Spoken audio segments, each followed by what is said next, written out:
Mi nombre completo es Jorge Eduardo Fernández Paul. Fernández es el apellido de mi padre y Paul es el apellido de mi madre. Ah, Me gustaría mencionar que yo provengo de una familia muy humilde. Mi padre fue chofer del Banco de la Nación y mi madre simplemente una ama de casa. Ah, Habiendo dicho esto, siempre fueron extraordinariamente ah, eh, apoyadores de mis esfuerzos y retomando el punto de mi nombre, ah, tengo que hacer una aclaración. A veces uso, en lugar de Jorge Eduardo Fernández Paul, una abreviación que es Eduardo Paul. Ustedes se preguntarán, bueno, cada uno puede hacer lo que quiera, pero quizá una explicación sería buena, ¿no? Y la explicación es que cuando vine por primera vez a Australia, cuando me preguntaban el nombre, yo decía Jorge Eduardo Fernández Paul. Y el interlocutor automáticamente decía, George, en lugar de Jorge, George. ¿Ok? Bueno, yo soy una persona flexible, para mí no es un asunto muy importante que me digan George o Jorge, pero el problema ocurría que no solo decían George, pero también escribían George. Entonces, en un documento, en lugar de decir Jorge Eduardo Fernández Paul, decía George Eduardo Fernández Paul. Y eso desde el punto de vista legal es complicado, porque al final uno nunca sabe quién es esta persona. Entonces, por eso decidí usar esa abreviación, Eduardo Paul, que ah, es relativamente fácil para pronunciar si uno es un ah, hablador nativo de inglés. Porque el problema de la gente que son nativos y hablan inglés, es que no pueden pronunciar la R. Les cuesta trabajo decir perro. Y entonces es un fenómeno que todavía ocurre. Y yo le he hecho la demostración con una de mis hijas, que yo voy a algún lado y me dicen, ¿cuál es su nombre? Jorge. Dice, George. Todavía hoy ocurre que hacen la traducción inmediata. O sea que esa, bueno, es una digresión, pero ah, como profesión eh, soy un economista y estoy muy contento de haber elegido esa profesión. Si tuviera que empezar de nuevo, con toda seguridad elijo otra vez ser un economista, porque me gusta el desafío. La economía es algo difícil de entender porque no solo es compleja debido a la multitud de interrelaciones económicas, pero también es variable debido a la innovación con propósito de lucro. Eso es como si un Peter nos explicó, es un fenómeno que emerge dentro de la economía. Pero también la economía varía porque hay shocks exteriores, como la maldita pandémica. Nadie la esperó, pero nos golpeó a todos y cambió la economía, cambió, empezaron a trabajar desde la casa y todo ese tipo de cosas, ¿no es cierto? O sea que eso es lo que me gusta, que siempre el desafío está ahí, ¿no? Es como si uno diría esa famosa frase, la piedra de Sísifus. que viene de la mitología griega, que en la mitología griega ellos describen ese personaje Sísifo que empujaba la piedra hasta el tope de la montaña y después van vuelta para atrás y empezar de nuevo. Y eso es una característica que de vez en cuando ocurre con la economía. A veces pensamos que entendemos todo y de repente hay que empezar de cero, ¿no es cierto? Bueno, no sé si he contestado todas las preguntas, pero me queda algo. Después, ¿por qué estudié economía? ¿Quieren que les conteste eso ahora? Muy bien. Bueno, acá viene la historia, que tengo que ir hasta el colegio secundario, porque yo fui al colegio secundario, el Colegio Nacional de Vicente López, y debido a que, como dije anteriormente, mi familia no tenía muchos recursos para enviarme a colegios de primera calidad, ah, yo fui a colegios primarios en los cuales los maestros eran buenos. Lo que pasa es que yo era un vago. Esa es la realidad. Nunca estudié nada. Y entonces, como voy creciendo, descubro que la opción en aquella época era o hago trabajo manual o hago un esfuerzo para llegar a tener algún título y hacer trabajo intelectual. Entonces decidí hacer el esfuerzo y tratar de ingresar al colegio secundario. En aquella época existía un examen de ingreso al colegio secundario. Y los exámenes de aquella época no eran como los de ahora, que sí, que depende cómo uno se siente y la diversidad de views. En aquella época tú ibas al examen, si sabías, pasabas, y si no, mala suerte. Como decían en aquella época, otros menesteres te reclaman, ¿no es cierto? Bueno, y yo fui a dar el examen y no anduve bien. Lo pasé ahí borderline, en el borde, pero el costo de eso fue que me mandaron a estudiar francés, no inglés, porque el que sacaba calificación alta podía estudiar inglés, los que sacaban calificación baja tenían que estudiar francés. Y entonces yo tuve 5 años de estudio de francés, que fue una cosa agradable, pero inglés es un idioma internacional, nos guste o no. Muy bien.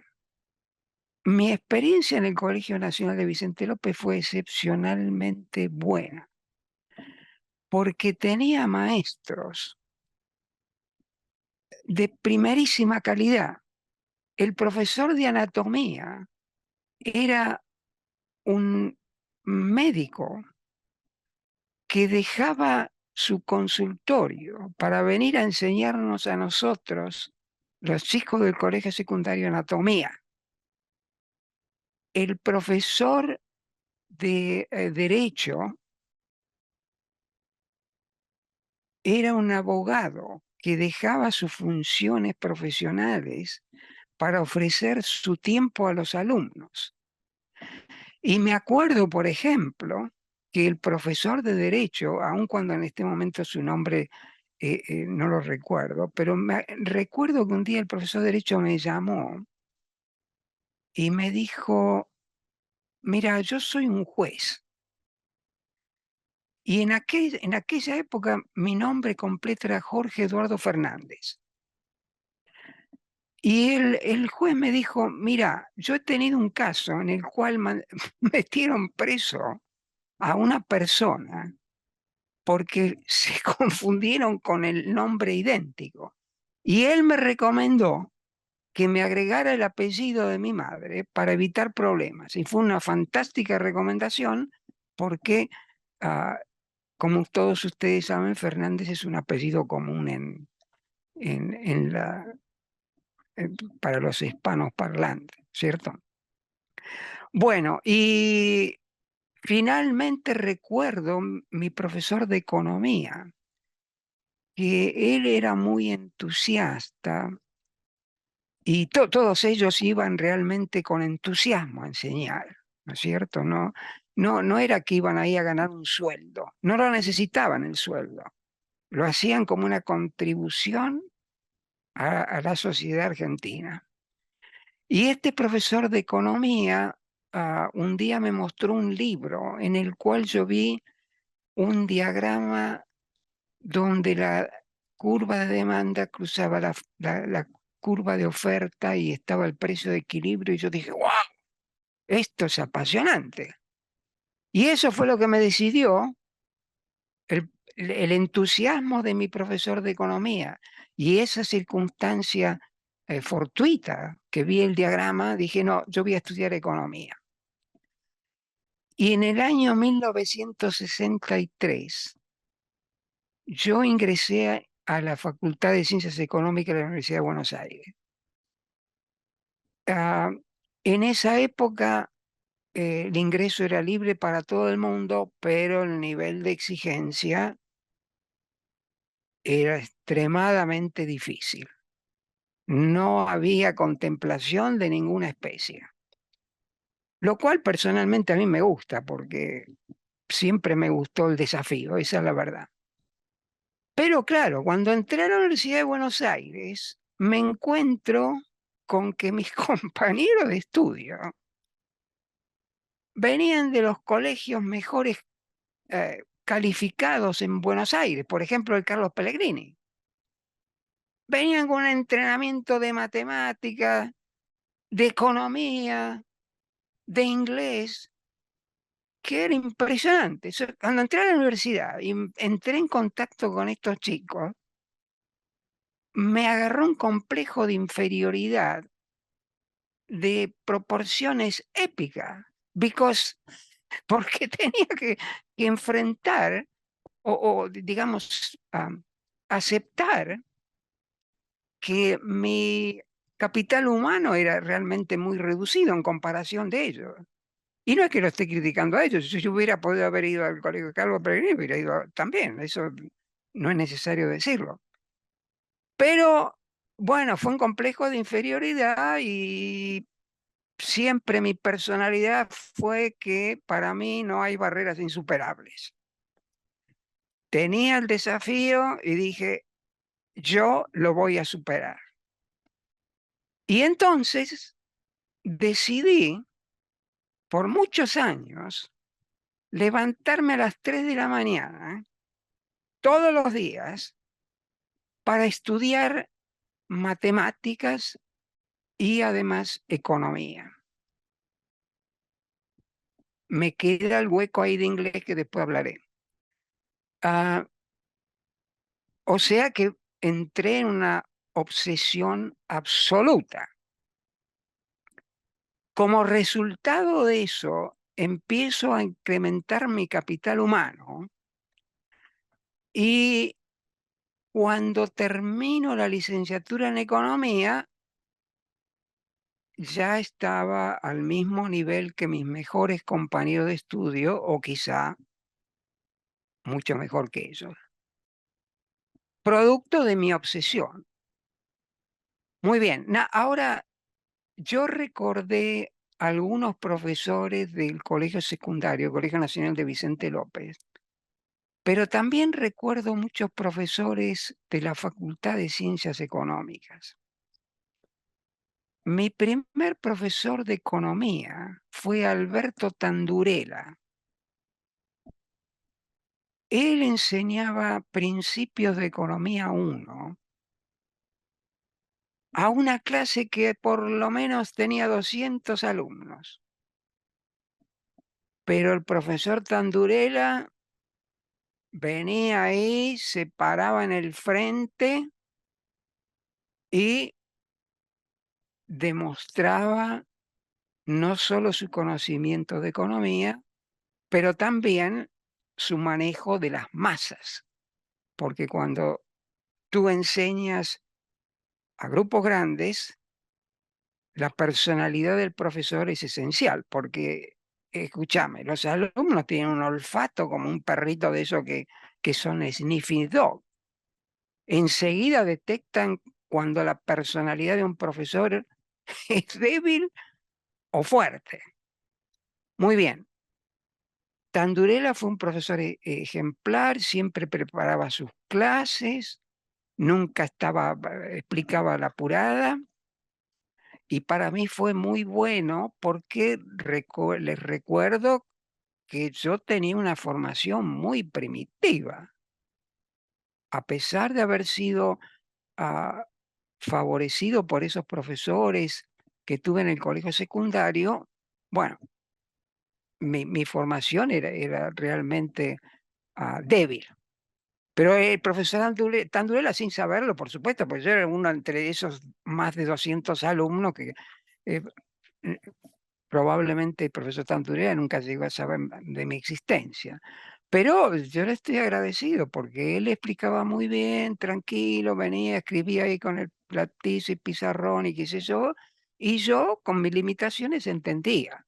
Ahora, eso era un curso para todos los alumnos de la Facultad de Ciencias Económicas, que hacían contabilidad y todo eso, estaban ahí también.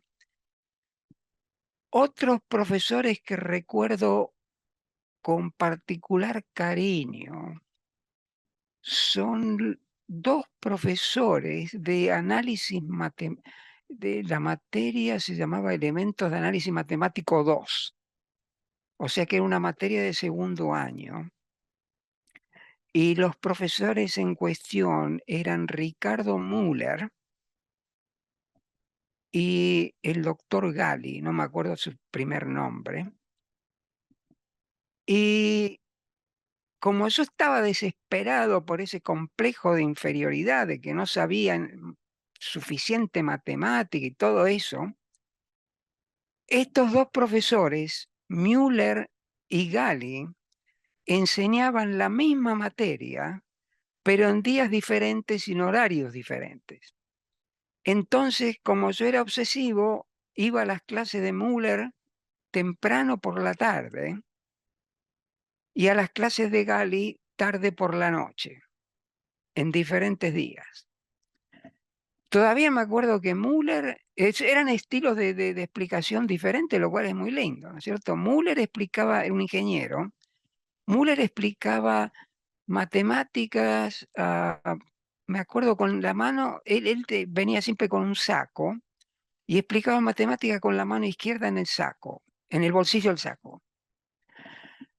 Muy, muy buenas explicaciones. ah, Claramente para mí era un individuo, un profesor que ah, desarrollaba la clase sin haberla preparado, pero la desarrollaba mejor que un libro. Esa es la verdad. Después el caso de Gali es un caso diferente, porque él explicaba la misma materia, pero con un approach diferente. Era un matemático formalista por excelencia.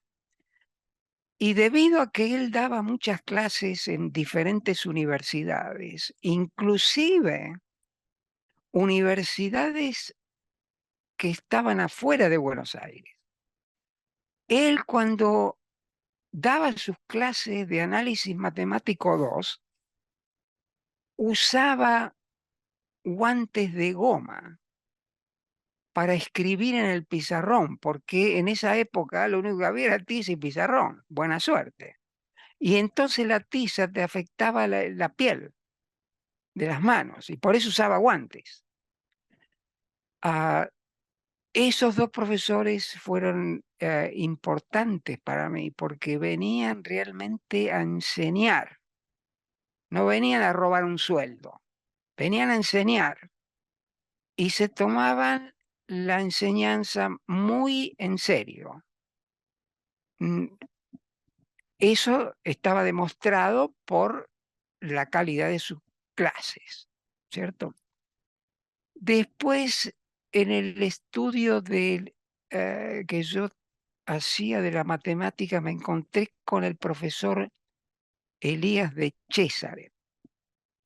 En esa época, él enseñaba matemáticas para economistas.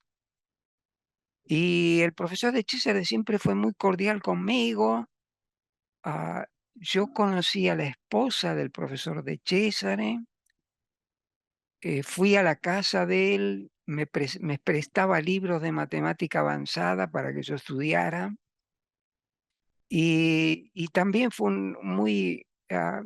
me influenció significativamente, ah, pero después viene la gran historia. Cuando uno cursaba la licenciatura en aquel momento, era el la narrativa entre los estudiantes era dinero, crédito y bancos. Ese era el nombre de la materia del profesor Olivera. Y ahí era donde uno tenía que probar su temple. Yo cursé la materia de Olivera en 2 cuatrimestres. En el primer cuatrimestre, no, en realidad 3 cuatrimestres. En el primer cuatrimestre asistí a las clases de Olivera, ah, eran unas clases magistrales, nunca llevaba ni siquiera un pedacito de papel para leer lo que tenía que decir, era como una especie de grabación que se desarrollaba simultáneamente, pero no entendí nada en el primer trimestre. Era muy de estudio muy avanzado, teoría económica avanzada. Y la imagen que tengo del doctor Olivera en esa etapa de la licenciatura de economía era que él enviaba un mensaje subliminal a los estudiantes. Y el mensaje subliminal que yo descifré era: yo explico economía teórica avanzada. Es tu responsabilidad llegar a mi nivel si quieres pasar la materia.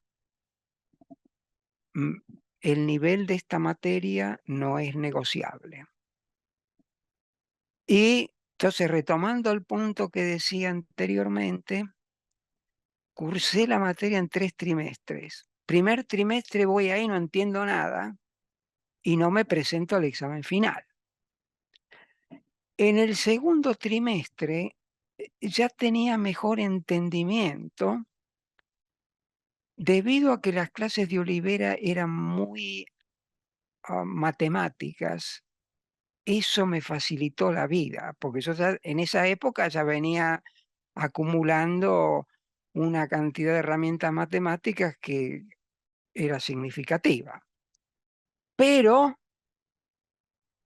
yo menosprecié la parte institucional de la materia, que básicamente era la historia de los bancos centrales y todo este tipo de política monetaria que uno debería saber. Y yo menosprecié eso porque estaba obsesionado con la matemática. O sea que la parte matemática de la materia para mí ya en ese momento no era difícil. Pero menosprecié lo otro y no estudié suficiente. Entonces en el examen final tengo una pregunta que se contesta con matemáticas y la contesto 100 sobre 100, pero la otra fue deficiente. Muy bien, y después me presenté en el tercer trimestre y la aprobé con sobresaliente. Bueno, eso ocurre antes de que yo finalizara la licenciatura en economía, pero cuando finalizo la licenciatura en economía, no voy a hablar en este momento del Instituto de Investigaciones Económicas, lo vemos después si ustedes quieren.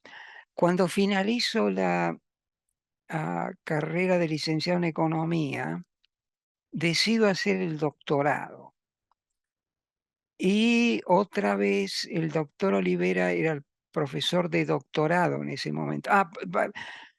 Incidentalmente me olvidé de decirles que después, ah, cuando el doctor Olivera decide pasar a enseñar en el doctorado, me dejó la materia dinero, crédito y bancos a mí, a pesar, como dije anteriormente, que había fallado en una de mis intentos. O sea que aparentemente él tenía un buen concepto mío.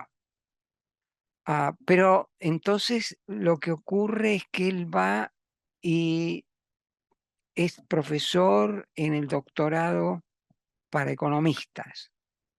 Y él enseñaba una materia que se llamaba Teoría del Valor. Y yo empecé el doctorado en 1970. Pero ahora viene el asunto, como ustedes recordarán, yo les dije que cuando entro a la universidad era muy flojo en matemáticas, muy flojo en economía y también en inglés. Durante mis años en la licenciatura de economía supero sustancialmente mis deficiencias en matemáticas y economía, pero me queda el hueco del inglés. Y para ingresar al doctorado en aquella época había que un examen de inglés. Y el examen de inglés consistía en que a uno le tiraban un libro de inglés y había que traducirlo al castellano, al español.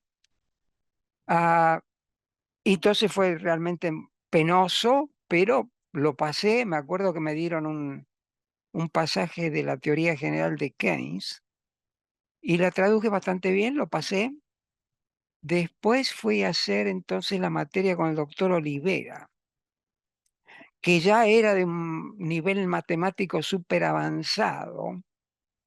Para darles una idea, uno tenía que tener un muy buen manejo de topología algebraica y del llamado teorema de Kakutani, que es un teorema de punto fijo que se estudia en matemática superior. Y bueno, para mí fue, a esa altura de mi vida fue muy, muy simple. Tenía una formación matemática estupenda y fue un placer hacer la materia con el doctor Olivera. Efectivamente, el libro de texto era la teoría del valor de Debré. Y como ustedes saben, Debré después, algunos años después, ganó el premio Nobel en Economía por sus contribuciones a la economía matemática. O sea que andamos en ese nivel avanzado. Pero Olivera, en esa etapa de su vida, había llegado a un nivel matemático estupendo. Y yo recuerdo que Olivera dialogaba con matemáticas de extraordinario nivel, como Marta Esbates y Susana Trione, que estas dos chicas venían de la Facultad de Ciencias Exactas y sabían un camión de matemáticas. No, no, ya algo, sabían un camión de matemáticas y dialogaban con Olivera a un plan en un plano de igualdad. Eso les da a ustedes una idea del nivel matemático que Olivera había alcanzado y básicamente estudiando por sí mismo, porque según mi conocimiento nunca fue a un curso de matemáticas, el doctor Olivera. Bueno, y entonces esa materia yo la pasé con sobresaliente convención especial y en el doctorado me encuentro con otro profesor que va a ser, deja una marca en mi carrera intelectual y es el profesor Ricardo Gómez. Profesor Ricardo Gómez enseñaba una materia, metodología de las ciencias. Brillante, brillante. Profesor Ricardo Gómez era un profesor que venía ahí y uno decía, ¿cómo es posible que este tipo sea capaz de desarrollar una clase al nivel que lo hace, como si estuviera leyendo un libro, pero en esa época no estaba la computadora que vos podés leer ahí lo que está en la... Nada, no había computadora. Fue un profesor excepcional por su capacidad intelectual y de la misma manera que Olivera siempre fue muy respetuoso de sus alumnos, a pesar de su inmenso capital humano.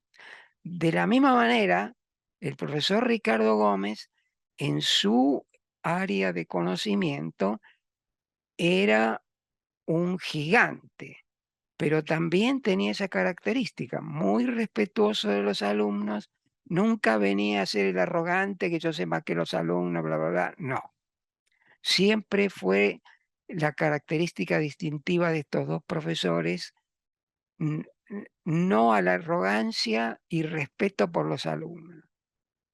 Y el profesor Ricardo Gómez me hace entrar en la metodología de las ciencias y entonces me doy cuenta que al final del día yo como economista era un cíclope, o sea que tenía un solo ojo. Lo único que veía era la matemática, pero había más que la matemática y hay más que la matemática. Entonces, ese curso del profesor Gómez es importante porque me abre un nuevo mundo en la investigación. Y completo la carrera, el doctorado en ciencias económicas, porque también el doctor Olivera aceptó ser mi consejero de tesis. Y recuerdo que teníamos las reuniones regulares en las cuales yo tenía que presentar un capítulo de mi tesis y cada vez que tenía que presentar un capítulo lo hacía con trepidación porque digo, bueno, a ver si este viene y me dice que empezar otra vez, chico, porque no sabes nada.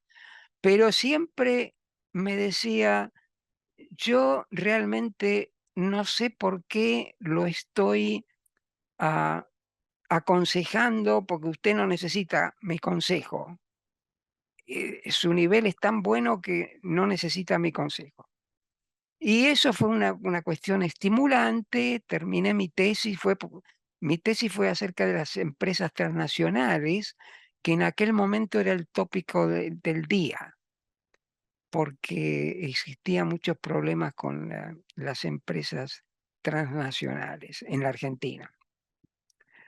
Ah, entonces termino la tesis, mi tesis fue aprobada con sobresaliente, mención especial, propuesta para el premio Facultad, y eso tiene que haber sido en el año 1971, si recuerdo bien. Ahora, ¿qué pasa? Ahora viene el segundo punto que es la situación en el Instituto de Investigaciones Económicas, pero como ustedes se darán cuenta, me acuerdo de Canavese, que fue uno de mis compañeros de estudio, un brillante estudiante, brillante profesor con dedicación académica absoluta, gran seriedad. Después me acuerdo de otro compañero de estudio que también incidentalmente estuvo trabajando en el Instituto de Investigaciones Económicas, Roberto Landani. Es su nombre, nunca más lo vi. Ah, y recuerdo también un caso que ahora me viene, digamos, aleatoriamente a mi mente, un caso muy extraordinario de un compañero de estudios cuyo nombre fue Garfinkel. Y este chico era estaba muy interesado en economía. Y en esa época, volviendo a la materia dinero, crédito y bancos, el libro de texto era el libro de Patinkin, que entre nosotros, bueno, era un libro bastante difícil de entender. Y Garfinkel fue uno de los alumnos del doctor Olivera en uno de los trimestres, por lo menos uno en los que yo asistí a las clases de Olivera. Y este chico tenía la tendencia de, no diría cuestionar lo que Olivera decía en la clase, pero la tendencia era que él agregaba aspectos en orden, con el objeto de demostrar que Garfinkel había entendido Patinkin, y a veces me dio la impresión que Olivera no estaba demasiado contento con esas interrupciones.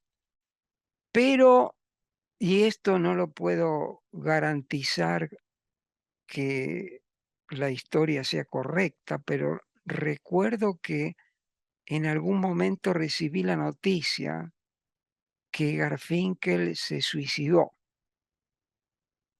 Ah, es tan lejos como puedo ir, porque es lo que recuerdo. Fue triste, era un chico muy bueno, muy entusiasta, que estudiaba en la librería, ¿cómo se llama? En la biblioteca conmigo. eh, y así fue la historia de los que recuerdo como compañeros. Otro estudiante que recuerdo es Ricardo Feldman, muy buen estudiante, muy dedicado. eh, y finalmente Castellano, nosotros le llamamos el gordo Castellano porque era alto y grandote. Y esos son los alumnos que recuerdo. Probablemente hay muchos otros, pero son los que después de tantos años vienen a mi mente. Así que esa es mi respuesta. Luisa Montuschi, Fernández López, ellos eran de una generación previa. Fernández López enseñaba historia del pensamiento económico y Luisa Montuschi enseñaba economía laboral. Pero cuando yo era alumno, ellos ya eran profesores. Y después me reuní con algunos de ellos, como por ejemplo Luisa Montuggi y Canavese, en el Instituto de Investigaciones Económicas. Fernández López no era miembro o no fue miembro del instituto cuando yo era miembro. La razón, bueno, no la sé, pero no fue miembro del Instituto de Investigaciones Económicas cuando yo era miembro. Así que, ah, repito, como soy un poco charlatán, no recuerdo porque ah, todos esos cursos eran masivos y la idea de los que estudiábamos economía era que sociología era una curiosidad y nada más que eso. Y fue muy interesante porque en esa época, todavía me acuerdo, cuando yo era alumno, me acuerdo que había una muy interesante discusión entre los estudiantes marxistas y los no marxistas. Yo no era ni una cosa ni la otra, porque lo único que sabía era economía matemática, así que no podía participar en las discusiones, pero recuerdo que hubo un alumno, y este caso va a resultar un poco cómico, ¿no? Yo recuerdo que un alumno que defendía la enseñanza de la economía marxista y se paraba en las clases y decía, bueno, lo que acá estamos estudiando es solamente una versión de la economía, pero hay otras versiones como la economía marxista, era un gran orador. Y normalmente iba vestido en una forma muy informal, digamos, ¿cierto? Ah, y después cuando yo terminé la carrera, no lo vi nunca más, y un día iba caminando yo por la calle Florida y me encuentro con este chico, y este muchacho estaba vestido con un traje azul, una corbata de primera calidad. Y yo digo, ¿qué haces? ¿Qué estás haciendo? Me dice, no, no, ahora trabajo por el Fondo Monetario Internacional. O sea que eh, pareciera que las preferencias intelectuales dependen del salario, porque cuando yo lo conocí, él era un marxista hasta la completamente marxista, y después se fue al Fondo Monetario Internacional. Y fue interesante porque eso para mí fue un ejemplo que me ha servido el resto de la vida.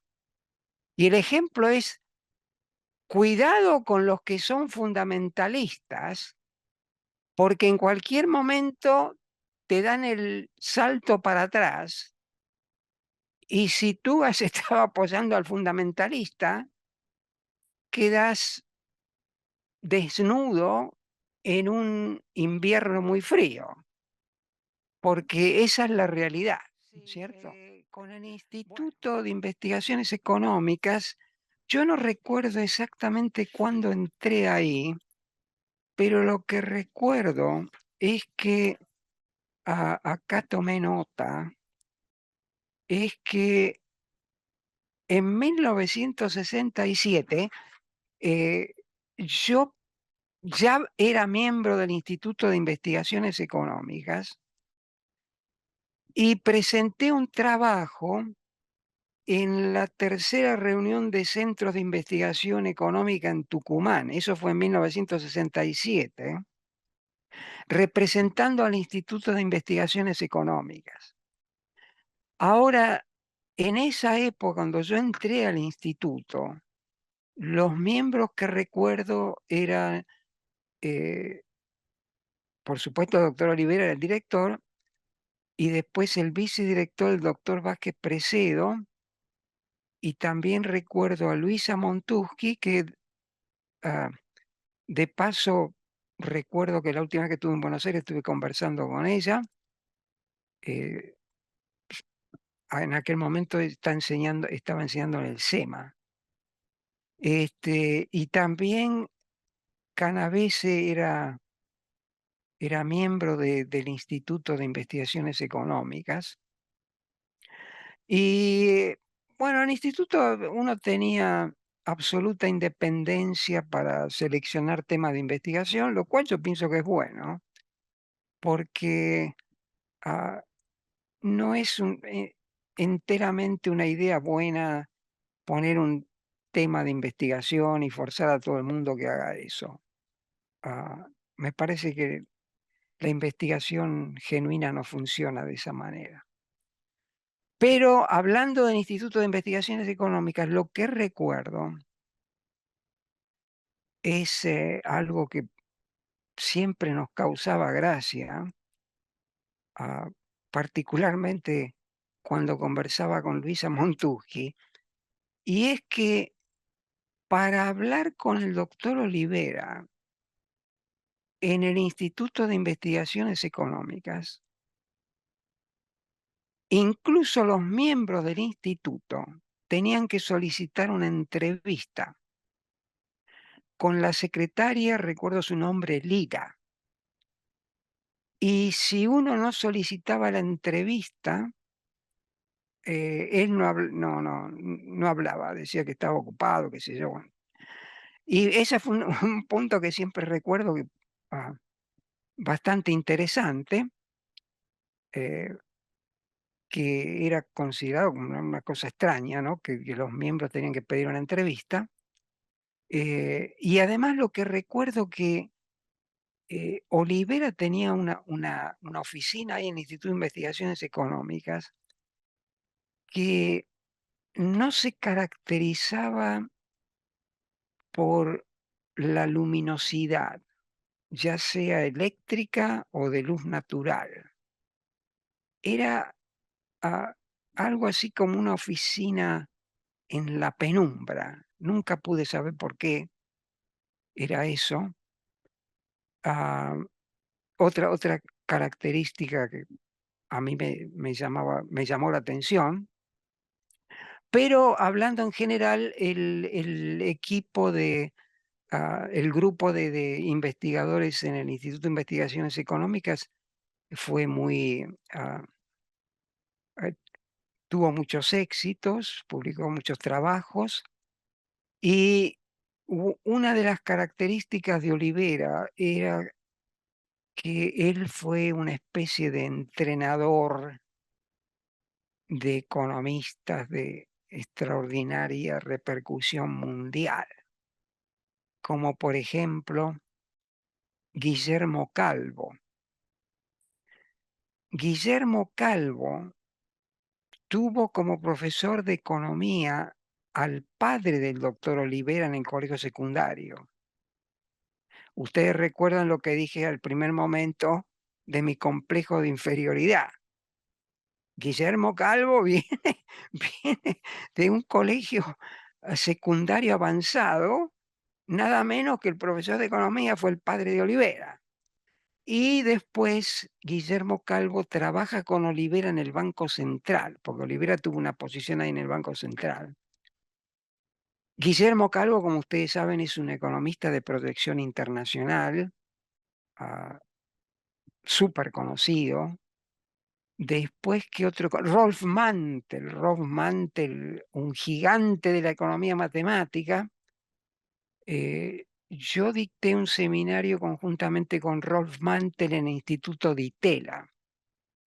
Y ahora que hago, digamos, entro en el túnel del tiempo, me doy cuenta que Rolf Mantel realmente fue muy bondadoso conmigo, porque mm, Rolf Mantel fue un economista matemático que ha quedado en la historia del pensamiento económico. Básicamente lo que Rolf Mantel demostró matemáticamente es que el modelo de equilibrio general de Arrow y de Bree no tiene contenido empírico, es una demostración espectacular.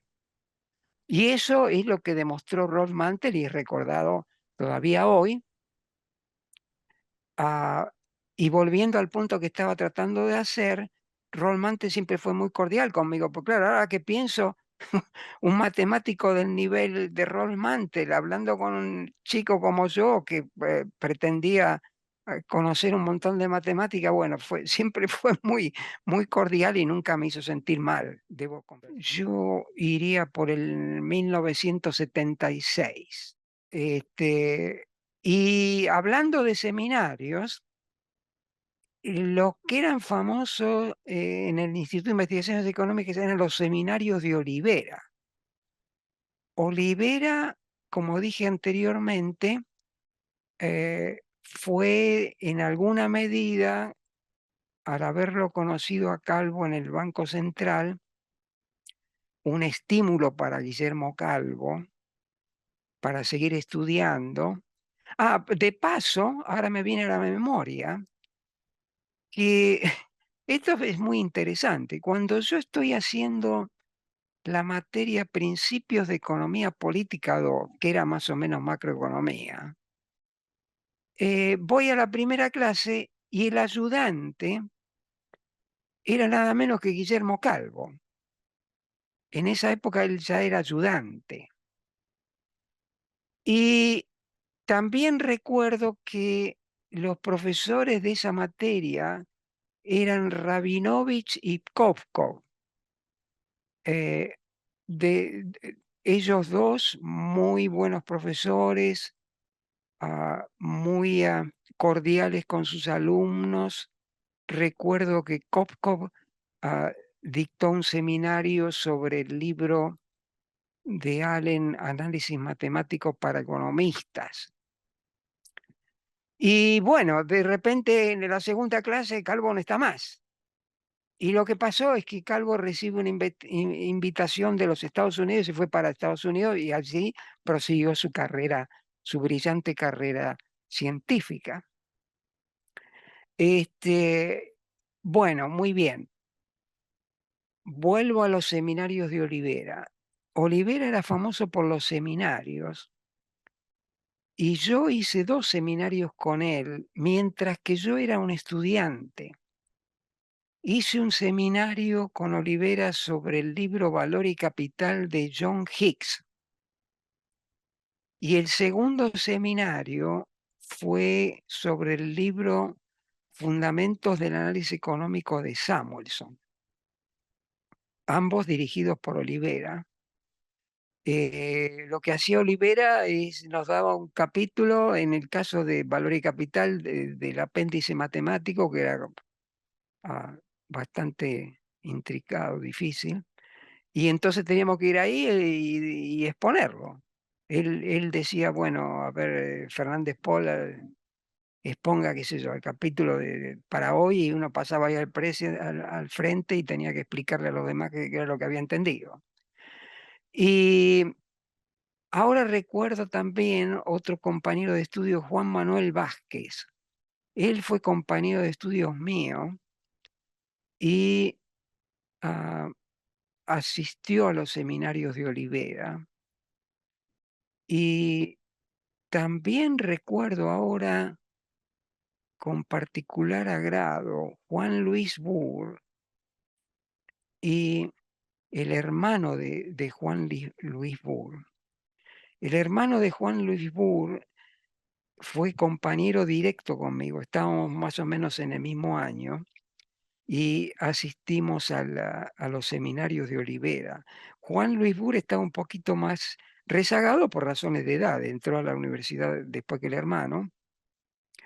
Y esos 2 seminarios hice con Olivera y un día Olivera me llama y me dice, bueno, usted ya tiene un nivel excepcional y yo ya no creo que pueda tener un papel importante en mi seminario, así que le dejo mi seminario para usted. Y yo empecé a dictar los seminarios y Olivera ya no dictó más. Yo me hice cargo de los seminarios en el Instituto de Investigaciones Económicas.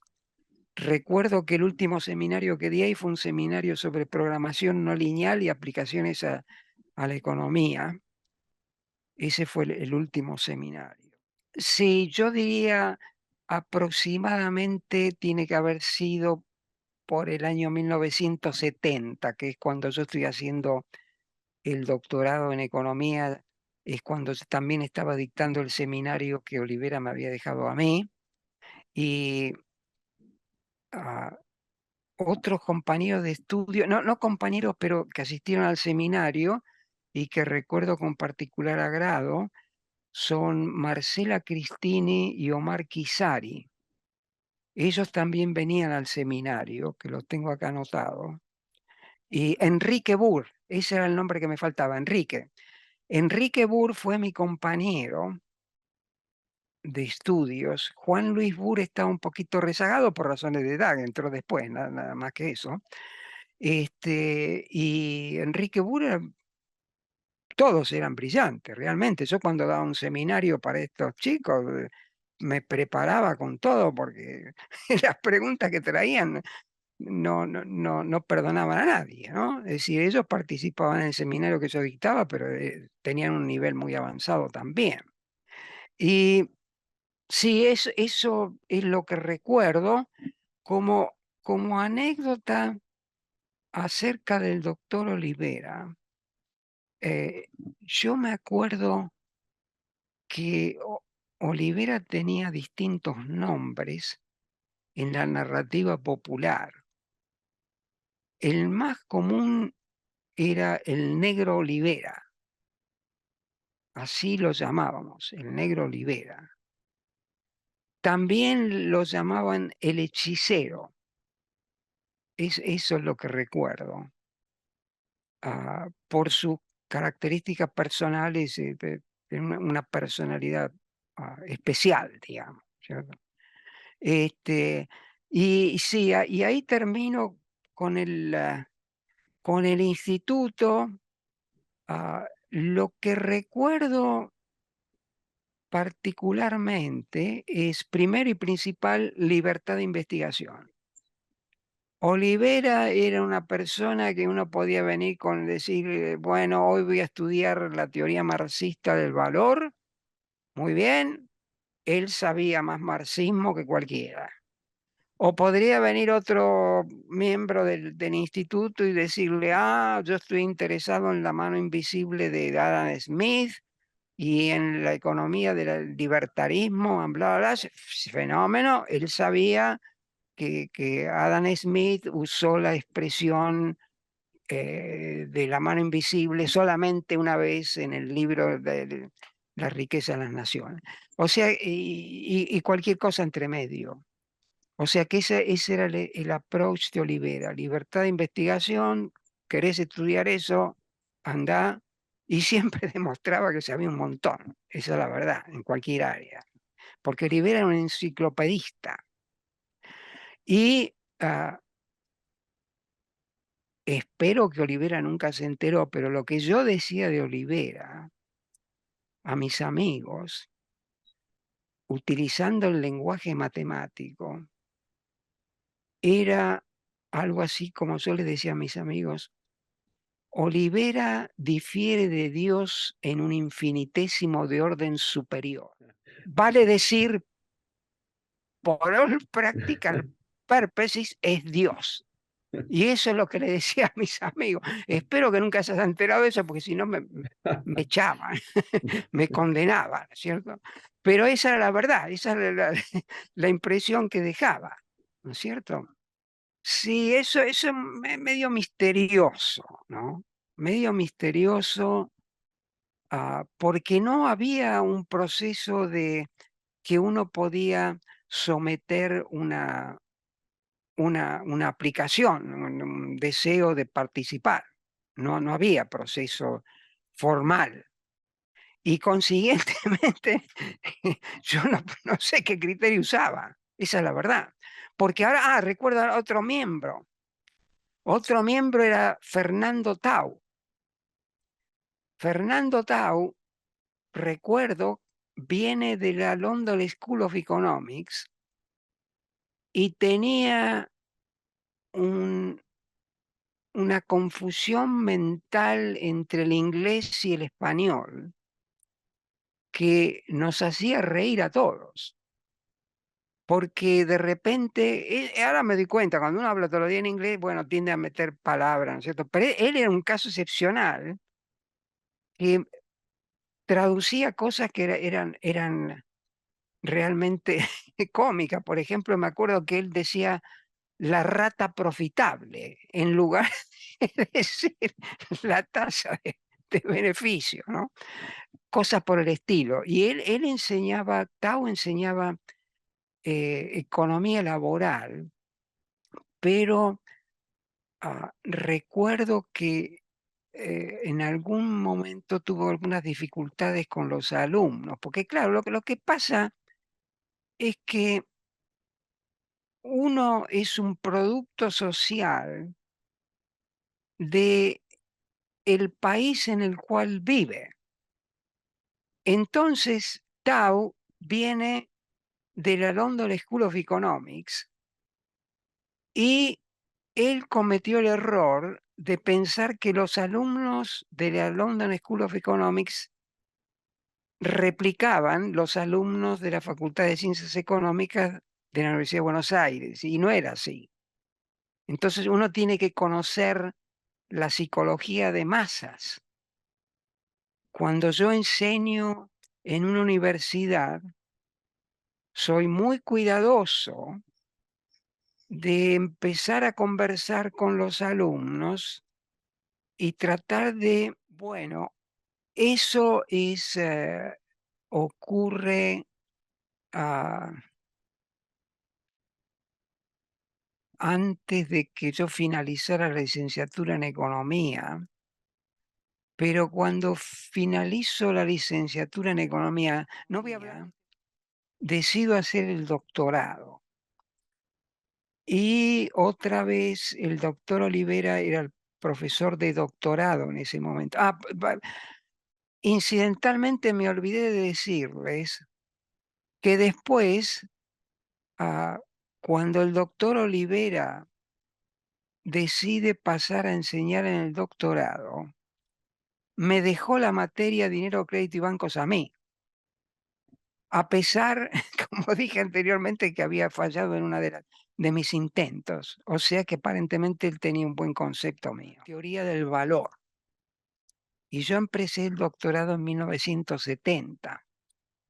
Pero ahora viene el asunto, como ustedes recordarán, yo les dije que cuando entro a la universidad era muy flojo en matemáticas, muy flojo en economía y también en inglés.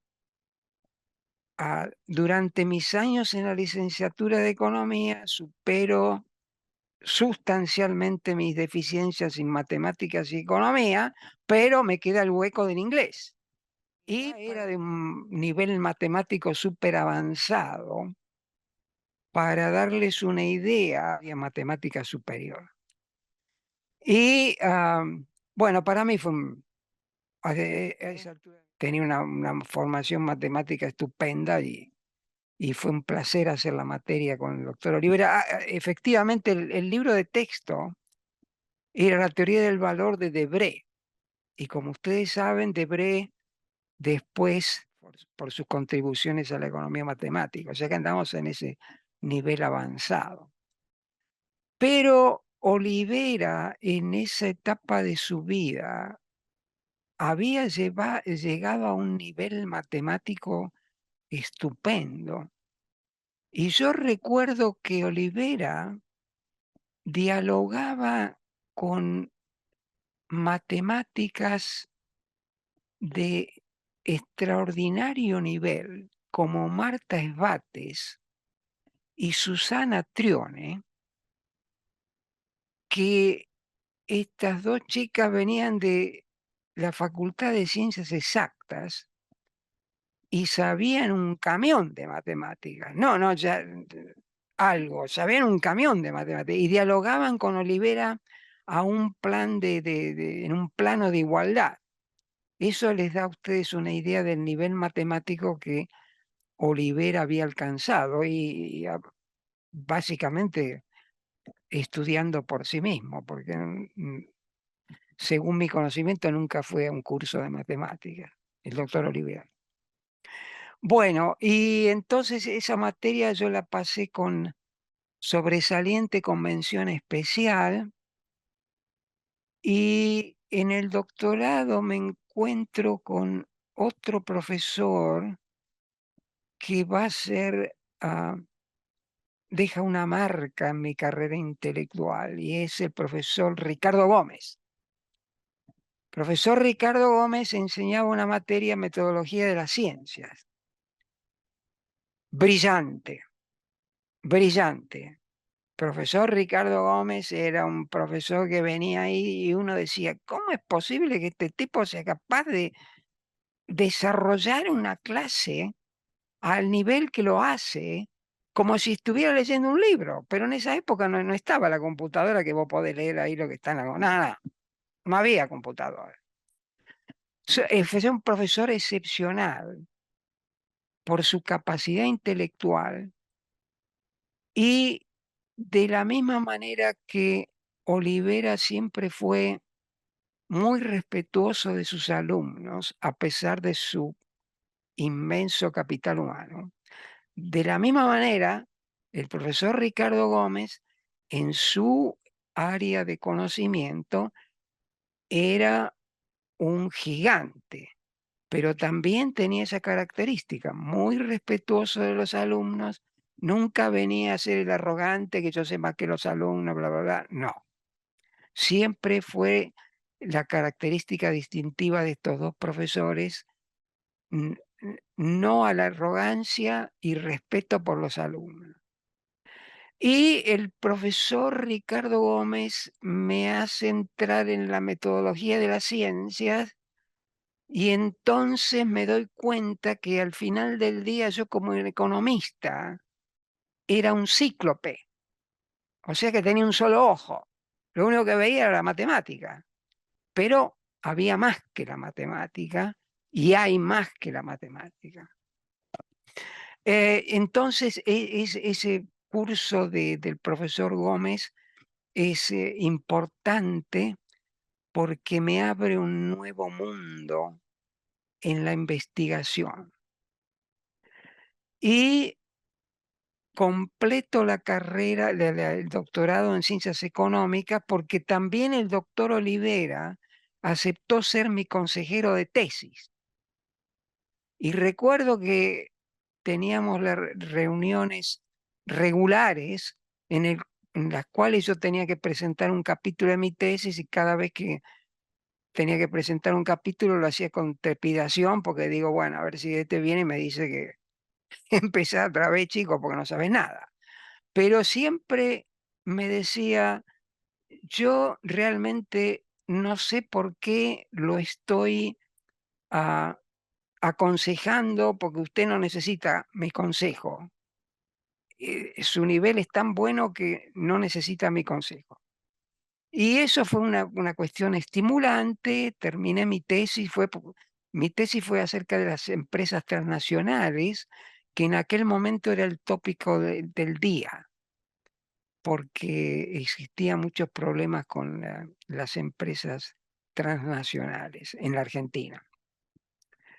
Ah, entonces termino la tesis, mi tesis fue aprobada con sobresaliente, mención especial, propuesta para el premio facultad, y eso tiene que haber sido en el año 1971, si recuerdo bien. Ahora, ¿qué pasa? Ahora viene el segundo punto que es la situación en el Instituto de Investigaciones Económicas, pero como ustedes se darán cuenta, estoy muy charlatán y entonces Perdón, me gusta, discúlpeme, sí, discúlpeme que interfiera, pero antes de pasar al instituto, ¿qué compañeros recuerda especialmente cuando estudió en el grado? ¿Con quiénes? Porque sí, sí, después en el instituto tuvo esos compañeros en parte, ¿verdad? es cierto, me acuerdo de Canavese, que fue uno de mis compañeros de estudio, un brillante estudiante, brillante profesor con dedicación académica absoluta, gran seriedad. Después me acuerdo de otro compañero de estudio que también incidentalmente estuvo trabajando en el Instituto de Investigaciones Económicas, Roberto Landani. Es su nombre, nunca más lo vi. Ah, y recuerdo también un caso que ahora me viene, digamos, aleatoriamente a mi mente, en los que yo asistí a las clases de Olivera. Y este chico tenía la tendencia de, no diría cuestionar lo que Olivera decía en la clase, pero la tendencia era que él agregaba aspectos en orden, con el objeto de demostrar que Garfinkel había entendido Patinkin, y a veces me dio la impresión que Olivera no estaba demasiado contento con esas interrupciones.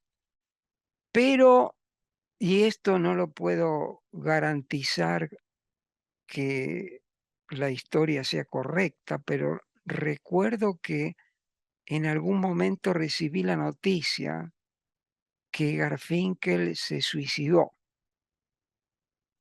Ah, es tan lejos como puedo ir, porque es lo que recuerdo. Fue triste, era un chico muy bueno, muy entusiasta, que estudiaba en la librería, ¿cómo se llama? En la biblioteca conmigo. eh, y así fue la historia de los que recuerdo como compañeros. Otro estudiante que recuerdo es Ricardo Feldman,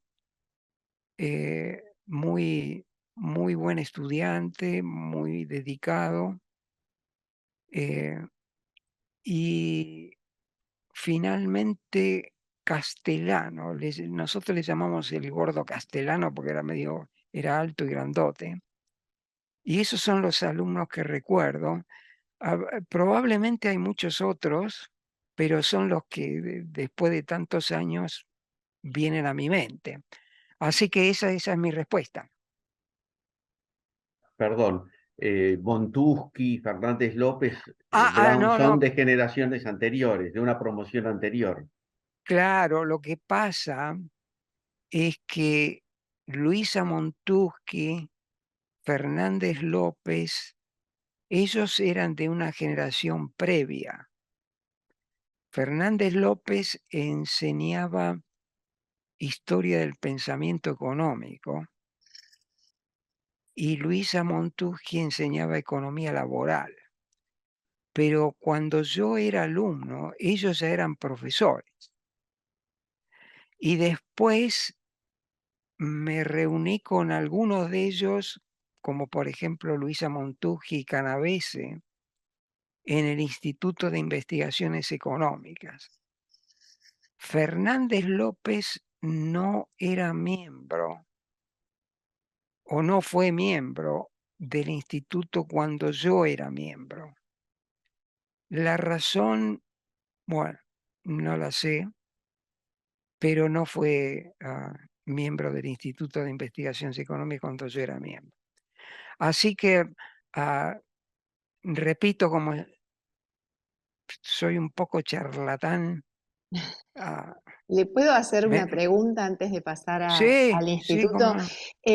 Dentro de los docentes de las áreas de humanidades, digamos, historia, sociología, ¿recuerda a alguien?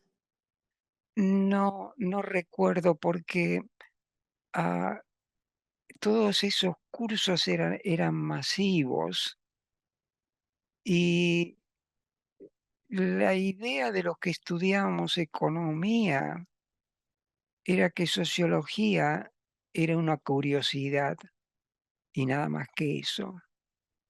Y fue muy interesante porque en esa época, todavía me acuerdo, cuando yo era alumno, me acuerdo que había una muy interesante discusión entre los estudiantes marxistas y los no marxistas. Yo no era ni una cosa ni la otra, porque lo único que sabía era economía matemática, así que no podía participar en las discusiones, pero recuerdo que hubo un alumno, y este caso va a resultar un poco cómico, ¿no? Yo recuerdo que un alumno que defendía la enseñanza de la economía marxista y se paraba en las clases y decía, bueno, lo que acá estamos estudiando es solamente una versión de la economía, pero hay otras versiones como la economía marxista. Era un gran orador. Y normalmente iba vestido en una forma muy informal, digamos, ¿cierto? Ah, y después, cuando yo terminé la carrera, no lo vi nunca más. Y un día iba caminando yo por la calle Florida y me encuentro con este chico. Y este muchacho estaba vestido con un traje azul, una corbata de primera calidad. Y yo digo, ¿qué haces? ¿Qué estás haciendo? Me dice, no, ahora trabajo por el Fondo Monetario Internacional. O sea que eh, pareciera que las preferencias intelectuales dependen del salario, porque cuando yo lo conocí, él era un marxista hasta la completamente marxista y después se fue al Fondo Monetario Internacional. Pero Y esas son las cosas. Eduardo, Sí, le pregunto, ¿se acuerda el nombre de ese no, compañero? No. no, ojalá me acuerdo. La imagen me queda en la mente, eso va sin decirlo. Pero fue interesante porque eso para mí fue un ejemplo que me ha servido el resto de la vida. Y el ejemplo es, cuidado con los que son fundamentalistas, porque en cualquier momento te dan el salto para atrás. Y si tú has estado apoyando al fundamentalista, quedas desnudo en un invierno muy frío, porque esa es la realidad, ¿no es cierto? Bueno, Perdón, aprovecho, Brown es posterior. Brown no, sí, no es es Brown, muy no, popular. no, no, No, no, Brown no, no estuvo con el fondo. ¿No? Está no, bien. no, yo de nombre Brown recuerdo algo así, pero no es él, no, fue otro estudiante que nunca más vi, esa es la realidad.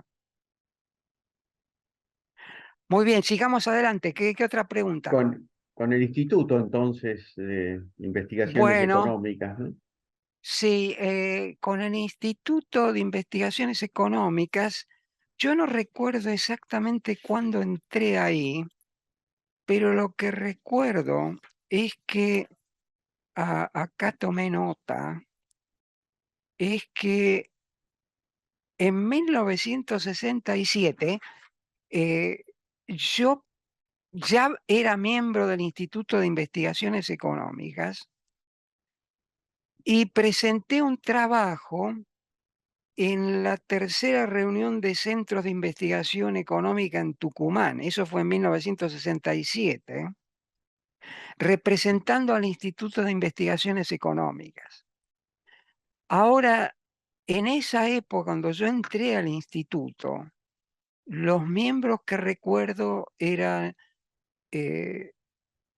por supuesto, el doctor Olivera era el director, y después el vicedirector, el doctor Vázquez Precedo, y también recuerdo a Luisa Montuschi, que ah, de paso recuerdo que la última vez que estuve en Buenos Aires estuve conversando con ella. eh, en aquel momento estaba enseñando en el SEMA. Era un tema de investigación y forzar a todo el mundo que haga eso. Me parece que la investigación genuina no funciona de esa manera. Pero hablando del Instituto de Investigaciones Económicas, lo que recuerdo es algo que siempre nos causaba gracia, particularmente cuando conversaba con Luisa Montuschi, y es que para hablar con el doctor Olivera en el Instituto de Investigaciones Económicas, incluso los miembros del instituto tenían que solicitar una entrevista con la secretaria, recuerdo su nombre, Lira. Y si uno no solicitaba la entrevista, él no hablaba, decía que estaba ocupado, qué sé yo. Bueno. Y ese fue un, un punto que siempre recuerdo que bastante interesante, eh, que era considerado como una cosa extraña, ¿no? Que los miembros tenían que pedir una entrevista. Y además lo que recuerdo que Olivera tenía una oficina ahí en el Instituto de Investigaciones Económicas que no se caracterizaba por la luminosidad, ya sea eléctrica o de luz natural. Era ah, algo así como una oficina en la penumbra. Nunca pude saber por qué era eso. Ah, otra característica que a mí me llamó la atención, pero hablando en general, el equipo el grupo de investigadores en el Instituto de Investigaciones Económicas fue eh, tuvo muchos éxitos, publicó muchos trabajos y una de las características de Olivera era que él fue una especie de entrenador de economistas de extraordinaria repercusión mundial, como por ejemplo Guillermo Calvo. Guillermo Calvo tuvo como profesor de economía al padre del doctor Olivera en el colegio secundario. Ustedes recuerdan lo que dije al primer momento de mi complejo de inferioridad. Guillermo Calvo viene de un colegio secundario avanzado, nada menos que el profesor de economía fue el padre de Olivera. Y después Guillermo Calvo trabaja con Olivera en el Banco Central, porque lógicamente es que el modelo de equilibrio general de Arrow y de Bree no tiene contenido empírico, es una demostración espectacular. Y eso es lo que demostró Rolf Mantel y es recordado, siempre fue muy cordial y nunca me hizo sentir mal, debo Per- confesarlo. ¿Sí? Perdón, en qué año fue que dictaron el seminario en el Ditela? ¿Recuerdan más o menos? Sí, tengo que hacer memoria para estar aproximadamente, yo iría por el 1976 como Está aproximado. bien, gracias. Y hablando de seminarios, los que eran famosos en el Instituto de Investigaciones Económicas eran los seminarios de Olivera. Olivera, como dije anteriormente, fue en alguna medida, al haberlo conocido a Calvo en el Banco Central, un estímulo para Guillermo Calvo para seguir estudiando. De paso, ahora me viene a la memoria que esto es muy interesante. Cuando yo estoy haciendo la materia Principios de Economía Política 2, que era más o menos macroeconomía, voy a la primera clase y el ayudante era nada menos que Guillermo Calvo. En esa época él ya era ayudante. Y también recuerdo que los profesores de esa materia eran Rabinovich y Kovkov.